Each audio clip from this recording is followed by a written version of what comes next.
আরে ভাই সরাসরি কথায় আসি, মেটা অ্যাড চ্যানেলেও আপনার সেল জিরো আসবেই। শুনতে কষ্ট লাগলেও কিচ্ছু করার নাই, এটাই বাস্তব। এখন কেউ আপনাকে বলবে ব্রড টার্গেটিং দাও, কেউ বলবে ন্যারো টার্গেটিং করো, কিন্তু আসল কথা কেউ বলবে না।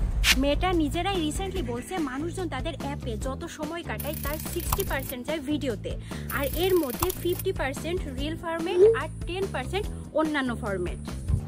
মজার ব্যাপার হলো 85% মানুষ কোনো বিজনেসকে তখনই ফলো করে যখন তাদের রিল ভিডিও দেখে, আর 79% মানুষ রিলস দেখার পর কেনাকাটা করে। তো চিন্তা করেন, আপনি যদি শুধু ইমেজ অ্যাড দেন আর পাশের জন যদি রিল ভিডিও দেয়, কনভার্সন কার বেশি আসবে? মানে রিলসের পাশাপাশি যদি ভিডিও অ্যাড রান করেন তাহলে কনভার্সন ডাবল ট্রিপল হয়ে যাবে। এখন কিভাবে এই স্ট্র্যাটেজিতে আপনার বিজনেসের জন্য কনভার্সন ডাবল ট্রিপল করবেন? 1 টাকাও খরচ না করে গাইডটা ফ্রি পেতে চান? তাহলে এই ভিডিওতে একটা লাইক দেন আর কমেন্টে লিখেন গাইড চাই, আপনার ইনবক্সে পাঠিয়ে দিব।